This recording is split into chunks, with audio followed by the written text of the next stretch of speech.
Thank you for watching, and remember to like this video and subscribe to my channel. Thank you for your support. And there already.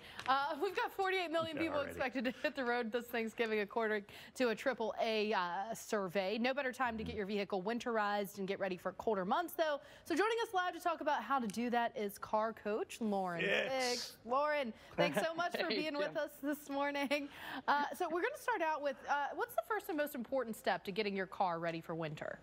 Well, first, I agree with Jordan and Felicia here to kick your Wednesday into high gear.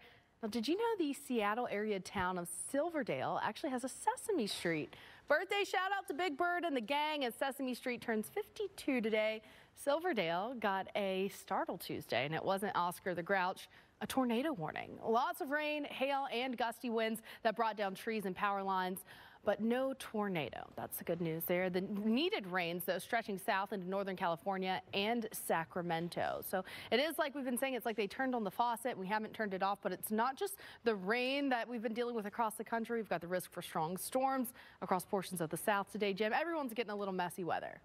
Yeah, speaking of tornado warnings. Fog for portions of the Midwest this morning. Indianapolis up into Detroit, Columbus. You guys are included in that as well. We've got visibilities significantly reduced as you're heading out. Look at some of this. We're down to a quarter of a mile of visibility there in Champaign. Lafayette, a quarter of a mile. Same thing for you. Indianapolis, you're down to 3 miles, but I have a feeling that's going to get worse before it gets better. So nothing worse than driving in fog. Give yourself some extra time.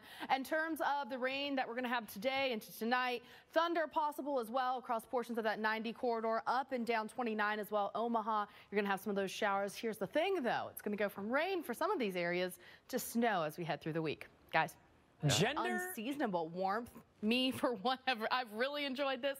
But as we know, though, that is going to come to an end. It is that transitional time of year where you get these different air masses blasting through and these big temperature whiplashes. So right now we're at 44 in Jackson, 38 in Chicago, 47 in Raleigh. But watch what happens this afternoon. We're talking about highs well above average, mid-70s in places like Nashville, upper 60s in Cincinnati. That upper 60 in St. Louis is well above average. You can see today we've got above average temperatures from the Mississippi Valley stretching all the way to the eastern seaboard. Now we do see that area of well above average temperatures shrinking as we head into your Thursday.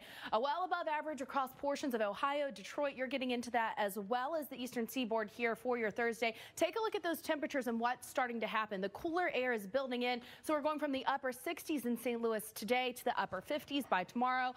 We're seeing those temperatures start to slowly come down, and then we're going to see them take a huge plunge. So here's our cold air. Watch what happens as we head into the weekend. I know everyone groans together just in time for the weekend. A cold air plunge moving farther southward, and that is going to take our temperatures from well above average to well below average for cities like Memphis. You can see that here. The high on Friday in St. Louis, only 49 degrees. Nashville, you're still in the lower 60s, but by Saturday, Nashville, Cincinnati, you've got highs in the 40s. So big changes coming, Jordan.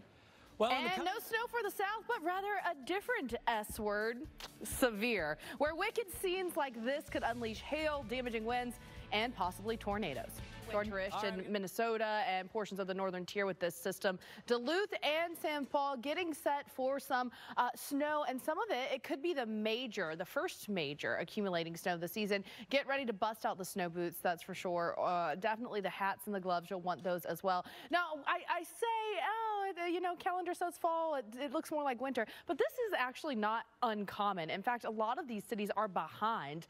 Your fall weather typically does include snowfall. Out of all of these cities that you're seeing listed here, Marquette, International Falls, Bismarck, Fargo, Rapid City's really the only city that's seen any significant snowfall so far since, say, September 1st. We got pretty significant snowfall, a few inches of it, at least last month, but you'll notice most of these cities are behind for their first inch, and especially as we look to the first 3 inches. This could actually be right on time for the first 3 inches for some of these cities. So you can see where we're seeing some of the higher totals up around the international border. Grand Forks, we're talking about a few inches for you along that 29 corridor. Watch what happens. We do start out as rain, and then when we get enough cold air to switch in and bring that into snow, that's what we're kind of stuck in pretty much in the entire day on Thursday. We're going to have those gusty winds coming along with it at times as well, so definitely reduced visibility. Thursday is going to be your big day there in Grand Forks. To Minneapolis, Indianapolis, where you can see a couple inches out of this, you can see by Thursday afternoon, we're starting to see that switch over to complete snow Thursday night into Friday morning. So your Friday morning commute,